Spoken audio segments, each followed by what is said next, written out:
Hello दोस्तों, आज हम लेक्चर नंबर 12 कवर करने वाले हैं और आज का टॉपिक है हमारा बैटल फ्लक्स, इलेक्ट्रिक फ्लक्स। ठीक है, तो आज हम इलेक्ट्रिक फ्लक्स को समझने वाले हैं कि ये क्या होता है, कैसे वर्क करता है और इसकी डेफिनेशन क्या है और ये किन किन बातों पे निर्भर करता है। तो अब हम सबसे पहले ये देखने वाले हैं कि जो बैटल फ्लक्स है वो हमारा किस तरीके से डिफाइन किया जा सकता है। तो सबसे पहले इसको परिभाषित करने के लिए हमें लेना पड़ेगा एक समान वैद्युत क्षेत्र। एक समान वैद्युत क्षेत्र, अब हम यहाँ पर एक समान वैद्युत क्षेत्र बना रहे हैं।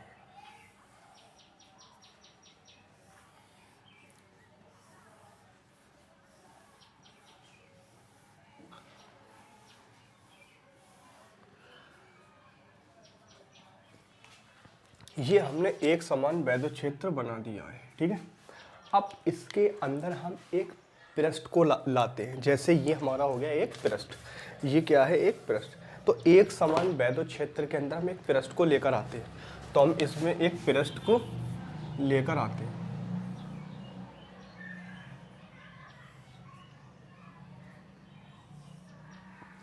तो ये एक समान वैद्युत क्षेत्र के अंदर एक पृष्ठ आ चुका है। ठीक है, अब इसकी परिभाषा हम कैसे निकालते हैं। एक समान वैद्युत क्षेत्र में स्थित, एक समान वैद्युत क्षेत्र में स्थित किसी पृष्ठ से निकलने वाली वैद्युत बल रेखाओं की संख्या को हम वैद्युत फ्लक्स कहते हैं। ये परिभाषा मैंने लिख रखी है। एक समान वैद्युत क्षेत्र में स्थित किसी पृष्ठ से निकलने वाली वैद्युत बल रेखाओं की संख्या को वैद्युत फ्लक्स कहते हैं और इसे फाई ई से प्रदर्शित करते हैं। ये जो निकल रही हैं ये क्या है, वैद्युत बल रेखाएं। अब देखो यहाँ पर जो वैद्युत बल रेखा होती है किन बातों पे निर्भर करती है। अगर हम देखो इस टाइम, अभी देखो पहली ये वैद्युत बल रेखा, दूसरी, तीसरी, चौथी, 4। तो जो हमारी वैद्युत बल रेखाएं हैं इस पृष्ठ के अंदर से कितनी निकल रही है, 4। तो 4 अगर वैद्युत बल रेखाएं निकल रही है तो हमारा फ्लक्स भी कितना होगा, 4 ही होगा। ठीक है, तो हमारा जो फ्लक्स है वो कितना होगा। इसका मतलब क्या हुआ, अगर वैद्युत बल रेखाएं ज़्यादा निकलेंगी, अगर वैद्युत बल रेखाएं ज़्यादा निकलेंगी तो हमारा फ्लक्स भी बढ़ जाएगा और वैद्युत बल रेखाएं कम निकलेंगी तो हमारा फ्लक्स भी घट जाएगा। इसी तरीके से अगर हम एक और यहाँ से वैद्युत बल रेखा निकाल दें ये, तो अब वैद्युत बल रेखाएं कितनी हो गई, फाई ई। अब वैद्युत बल रेखाएं हो गई हमारी 5, 1 2 3 4 5। तो हमारा फ्लक्स भी कितना हो गया, 5। तो इसका मतलब ये है हमारा जो वैद्युत फ्लक्स है वो किस पे निर्भर करता है, वैद्युत क्षेत्र रेखाओं पे निर्भर करता है। मतलब वैद्युत क्षेत्र अगर ज़्यादा होगा, अगर किसी पृष्ठ से वैद्युत क्षेत्र अगर किसी भी पृष्ठ से वैद्युत क्षेत्र की जो रेखाएं वो ज़्यादा निकलेंगी तो उसका मतलब वहाँ फ्लक्स भी बढ़ जाएगा। तो पहली बात तो ये बात समझ आ रही है कि जो हमारा फ्लक्स है वो किस पर निर्भर करता है, वैद्युत क्षेत्र पर निर्भर करता है। दूसरी चीज़,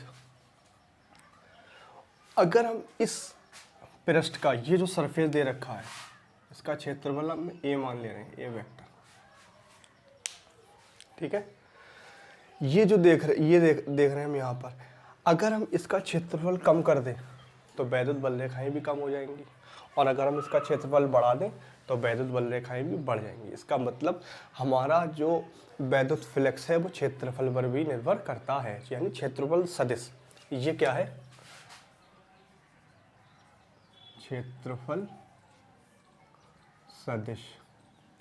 पहले हम क्षेत्रफल सदिश को भी समझ ले रहे हैं। ठीक है, जैसे कि हमारा ये पृष्ठ दे रखा है, ये हमारा पृष्ठ हो गया, ये पूरा पृष्ठ है। तो अब इस क्षेत्रफल यानी इस पृष्ठ की अगर हमें दिशा निकालना है तो किधर आएगी, तो दिशा हमेशा क्या होती है, पृष्ठ के लंबवत या तो बाहर होगी या पृष्ठ के लंबवत अंदर की ओर होगी। ये होता है हमारा क्षेत्रफल सदिश। तो इस पृष्ठ की दिशा या तो क्षेत्रफल की कहाँ होगी, बाहर होगी या फिर इस पृष्ठ के लंबवत अंदर की होगी। इस क्षेत्रफल की दिशा या तो पृष्ठ के लंबवत कहाँ होगी, बाहर की ओर या फिर इसके अंदर की ओर। तो उससे निकलने वाली जो वैद्युत बल रेखाएं होंगी वही हमारा क्या कहलाएगा, वैद्युत फ्लक्स। ठीक है, और ये दो बातों पर निर्भर हो गया। तीसरी बात ये होती है ये हमारा क्षेत्रफल सदिश और वैद्युत क्षेत्र के कोण पे भी निर्भर करता है। तो अब हम इसकी परिभाषा में लिख दी है, तो बैदस फ्लक्स 3 बातों पे निर्भर करता है। अब कौन कौन सी वो 3 बातें? पहला पॉइंट हमारा क्या है कि जो बैदस फ्लक्स है वो क्षेत्रफल के क्या होता है, समानुपाती होता है। बैदस फ्लक्स क्या, क्षेत्रफल के समानुपाती। अगर क्षेत्रफल हम बैदस क्षेत्र का बढ़ा देंगे तो हमारा फ्लक्स भी बढ़ जाएगा। तो जो फाई ई है वो निर्भर करता है किस पर, वैद्युत क्षेत्रफल, इक्वेशन नंबर 1। और किस पे निर्भर करता है, जो फाई ई है हमारा वो निर्भर करता है क्षेत्रफल सदिश पर। ठीक है, तीसरी बात आएगी बाद में, इन दोनों के बाद में। समीकरण 1 व 2 से फाई ई समानुपात E vector dot A vector. ठीक है, फाई ई समानुपात का अगर साइन हटा दें तो ये कांस्टेंट आता है के, और ये डॉट हटता है तो पता होगा आपको क्या आता है, ई ए कॉस थीटा।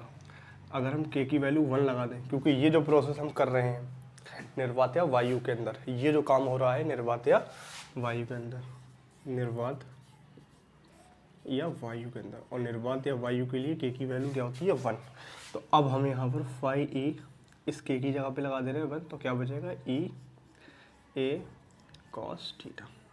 ये हमारा आ चुका है बैदस फ्लक्स का फॉर्मूला। तो आई होप ये बात आपको समझ आ चुकी होगी। अब हम बढ़ते हैं इसके मात्रक और विमा की तरफ। पहले हम इसका मात्रक देख ले रहे हैं। मात्रक हम कहाँ से इसका निकालेंगे, यहाँ से। ई होता है जो हमारा वैद्युत क्षेत्र होता है वो किसके बराबर होता है, E equal to F upon Q. E बराबर एफ अपॉन क्यू।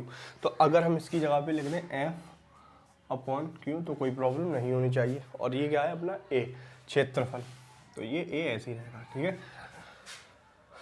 थीटा का कोई मात्रक होता नहीं है। तो अब हम एफ का मात्रक यानी बल का मात्रक क्या होता है, न्यूटन। क्षेत्रफल का मात्रक मीटर स्क्वायर अपॉन क्यू यानी कूलाम स्क्वायर। ये आ चुका है इसका मात्रक। क्लियर। अब हम निकालेंगे इसकी विमा।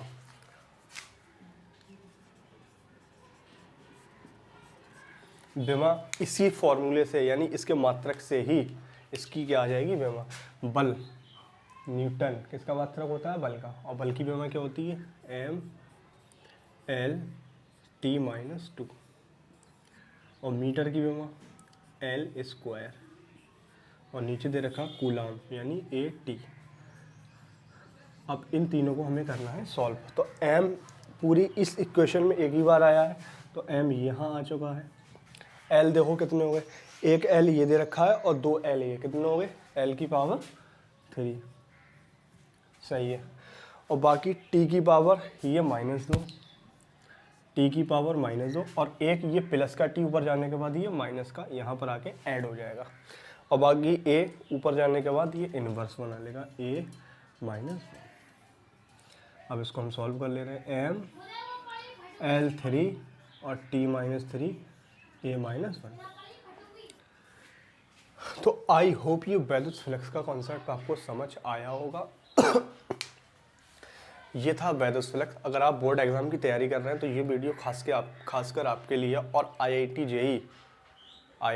जेई नीट वगैरह एग्ज़ाम में आपके लिए बहुत यूज़फुल होने वाली है। ठीक है, अगर वीडियो अच्छी लगे तो लाइक करें और चैनल को सब्सक्राइब करना ना भूलें। मिलते हैं नेक्स्ट वीडियो में।